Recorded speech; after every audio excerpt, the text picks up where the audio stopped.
স্বাদের দুর্লভ মানব জনম। সেই জনমকে হেলায় হেলায় নষ্ট করলে শুধু আসা যাওয়া নামক যে যন্ত্রণা আর আসবেন। আর হরিবাসরে বসে গান গাইবেন, ভবে আসা যাওয়া যে যন্ত্রণা জানিলে ভবে আর আসতাম না। এই গান হরিবাসরে বসে করবেন। আরে বাবা, জানলে ভবে আর আসতেন না। আসা যাওয়াটা কি আপনার উপর নির্ভর করছে? আসা যাওয়া নির্ভর করছে অনাদিরাদি গোবিন্দ ভগবান শ্রীকৃষ্ণের উপর, আপনাকে পাঠাবেন কি না। আর এইটা কিভাবে নির্ধারিত হয়? এটা নির্ধারিত হয় আপনার কর্মফলের উপর ভিত্তি করে। তাই বলি, মানুষের কর্মের ফল কিন্তু অনেক সুন্দর ভাবে লিপিবদ্ধ হয়। আমরা আমাদের ছেলেপুলেরা, আমরা নিজেরা গত 3-4 দিন আগে পরীক্ষা দিয়ে আসছি, পরীক্ষা দেই, এইগুলারই শুধু জানি পরীক্ষা। আরে বাবা, এই সংসারে আসা মাত্র উপর থেকে যে তুমি নানা রকম পরীক্ষা দিচ্ছ, সেই পরীক্ষার খবর রাখছো নি? সেই পরীক্ষার খবরটুকু তো রাখতে হবে। সেই পরীক্ষার ফলাফল অনেক দেরিতে প্রকাশিত হয়, আর সেই ফলাফল জনসম্মুখে প্রকাশিত হয় না। নিতাই গৌর হরি বল। সেই ফলাফল প্রকাশিত হয় শেষের দিনে।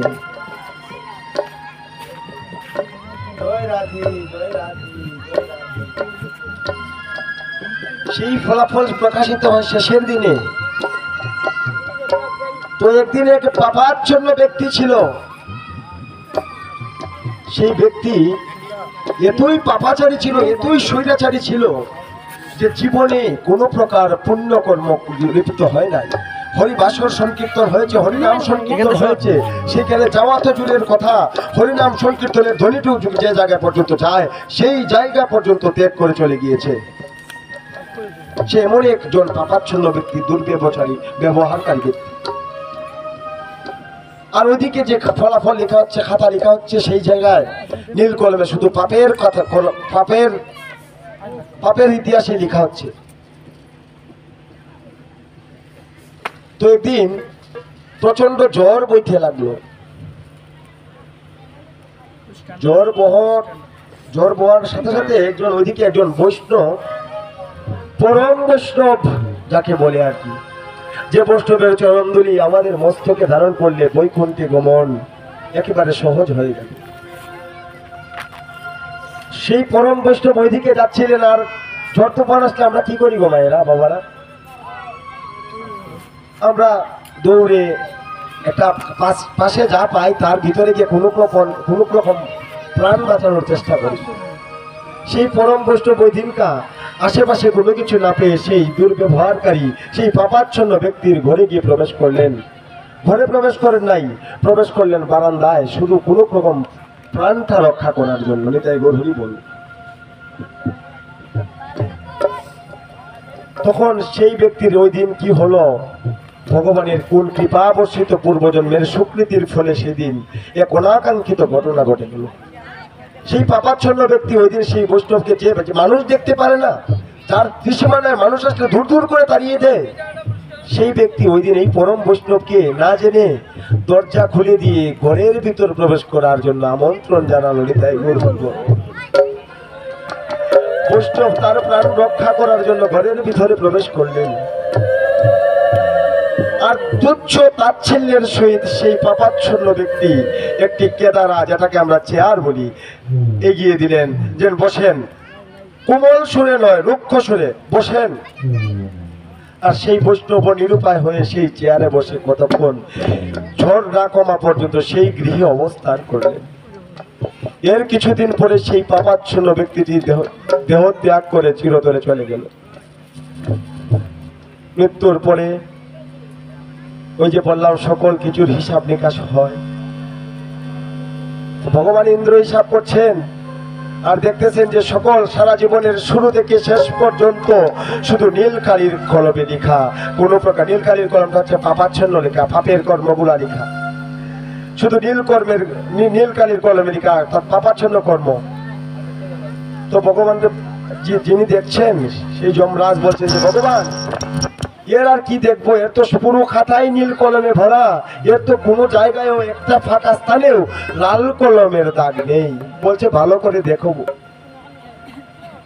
সর্বশেষে চলে যাও, গিয়ে দেখো একটি লাল কালির কলমের দাগ পাবে, আর সেই লাল কালির কলমের দাগটি হচ্ছে পুণ্যের দাগ। যমরাজ কি করলেন, সর্বশেষ পৃষ্ঠায় গিয়ে দেখলেন একটি লাল কালির কলমের দাগ। সেই লাল কালির কলমের দাগটি কি?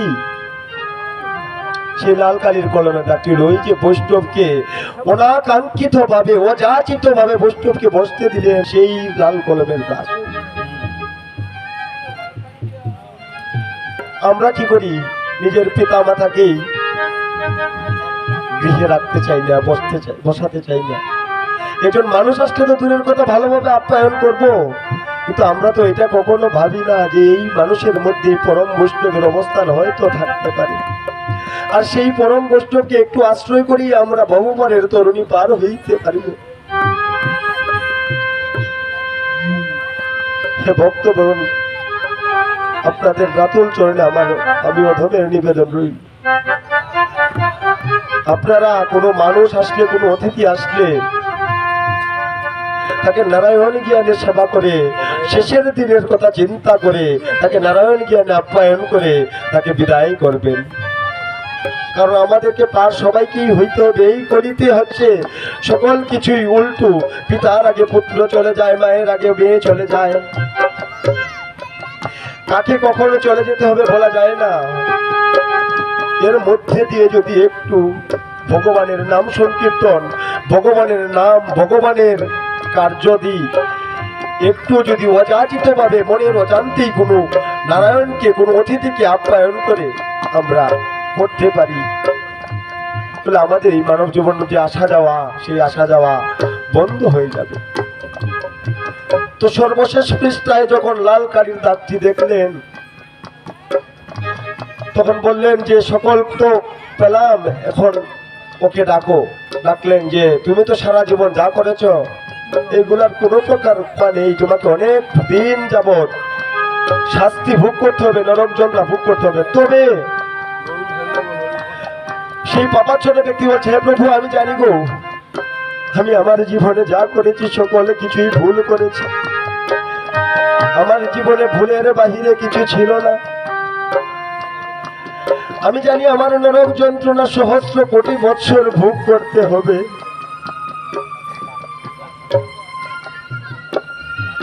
হে প্রভু, আমি নরক যন্ত্রণা ভোগ করার জন্য প্রস্তুত। প্রভু, তুমি আমাকে নরক যন্ত্রণায় নিমজ্জিত করে দাও।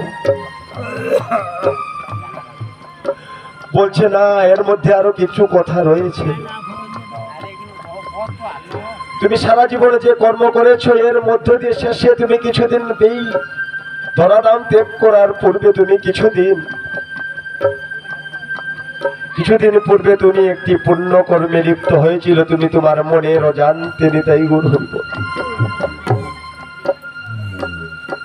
সেই পুণ্য কর্মটা তুমি হয়তো জানো না। তুমি একদিন বৈষ্ণবকে তোমার গৃহে এক বিপদ থেকে উদ্ধার করেছিলে আশ্রয় দিয়ে।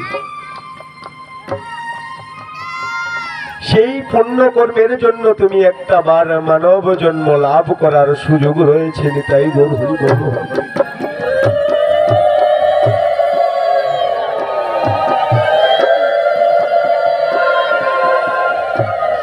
হ্যাঁ গোবিন্দ গোবিন্দ।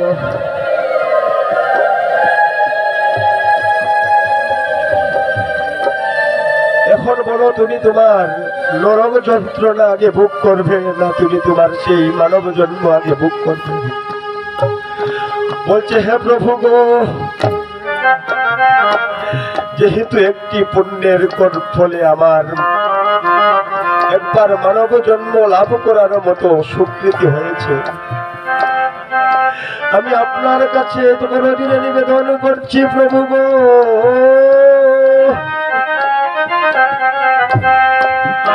প্রভু তুমি আমাকে প্রথমবার সেই মানব জন্ম দান করো প্রভু।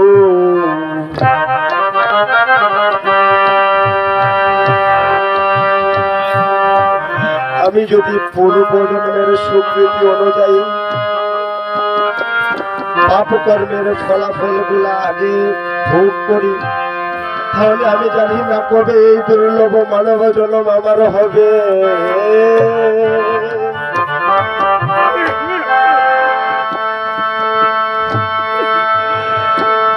তাই হে প্রভু, আমি তোমার কাছে করো জুড়ে নিবেদন করছি প্রভু গো,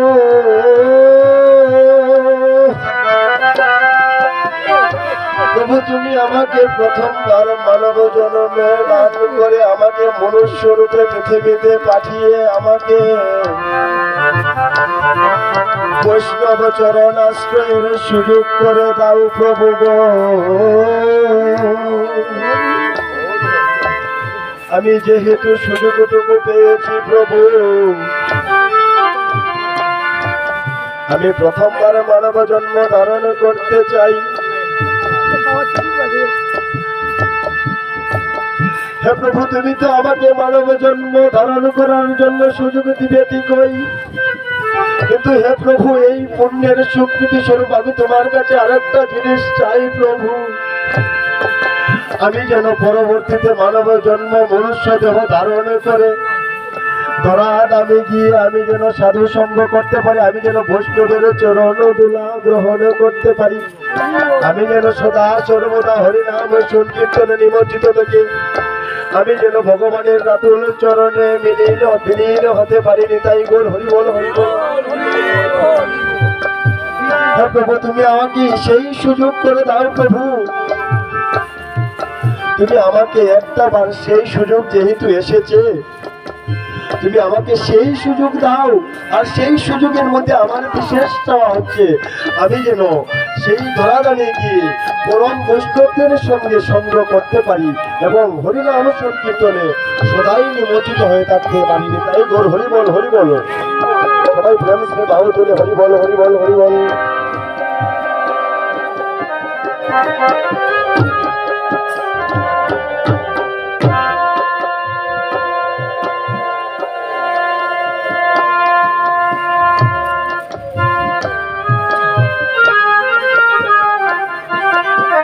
সেই কথা শুনে ভগবান ইন্দ্র দেবতা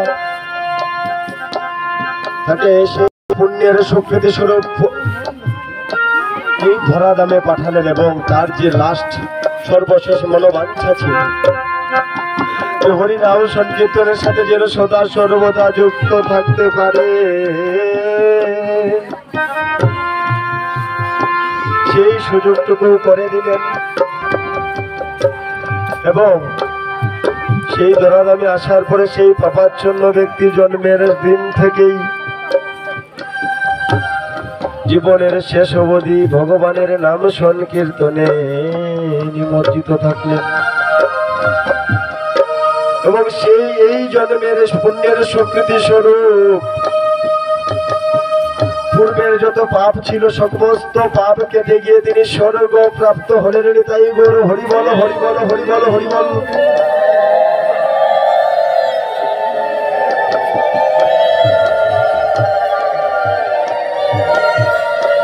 হে ভক্তবৃন্দ,